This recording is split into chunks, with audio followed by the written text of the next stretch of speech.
Chief justice തന്നെ ഇത് വ്യാഖ്യാനിക്കപ്പെട്ടതാണെന്ന് പിന്നീട് തിരുത്താൻ ശ്രമിച്ചു. പക്ഷെ അതൊന്നും ഉൾക്കൊണ്ടിട്ടില്ല ആരും. ഏതൊരു മൂവ്മെന്റും പെട്ടെന്ന് സ്പോണ്ടേനിയസ് ആയിട്ടാണ് ഉണ്ടാകുന്നത്. ഇപ്പം ടൊണേഷ്യയിലെ വിപ്ലവം, മുല്ലപ്പൂ വിപ്ലവം ഉണ്ടായത് അവിടുത്തെ ഒരു ചെറുപ്പക്കാരൻ, ഒരു വണ്ടി തള്ളുന്ന ഒരു കച്ചവടക്കാരന്റെ പോലീസ് ബ്രൂട്ടലായിട്ട് മർദ്ദിച്ച് കൊല്ലുമ്പോഴാണ് അതൊരു സോഷ്യൽ മീഡിയ പോസ്റ്റ് ആവുന്ന വലിയ വിപ്ലവമാകുന്നത്. അപ്പോൾ എല്ലാ വിപ്ലവങ്ങളും ഉണ്ടാകുന്ന എല്ലാ പ്രതിഷേധങ്ങളും സ്പോണ്ടേനിയസ് ആയിട്ടാണ് ഉണ്ടാകുന്നത്. അപ്പോൾ ഈ മൂവ്മെന്റിന്റെ ഭാവിയോ വർത്തമാനമോ നമുക്ക് സത്യത്തിൽ അനലൈസ് ചെയ്യാൻ പറ്റൂല.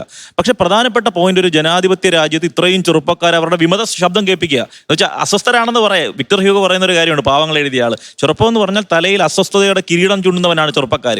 വിയോജിക്കുക എന്നുള്ളതാണ് ചെറുപ്പത്തിന്റെ പൊതു സ്വഭാവം, പ്രതിപക്ഷമായിരിക്കുക. അങ്ങനെ വിയോജിക്കുന്ന ചെറുപ്പക്കാരുടെ ഒരു കൂട്ടത്തെ എങ്ങനെയാണ് ഗവൺമെന്റ് അഡ്രസ് ചെയ്യേണ്ടത്?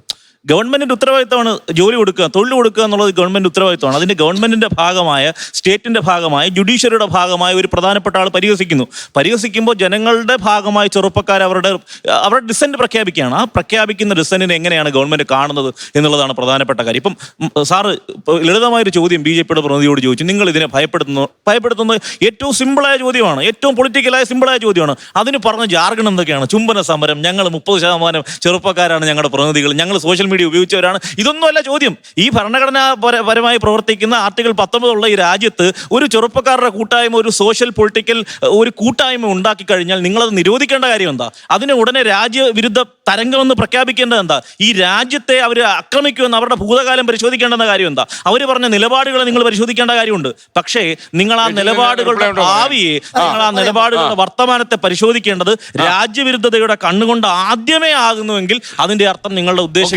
പ്രതിപക്ഷത്തെ നിങ്ങൾ ഭയക്കുന്നു എന്നുള്ളതാണ്.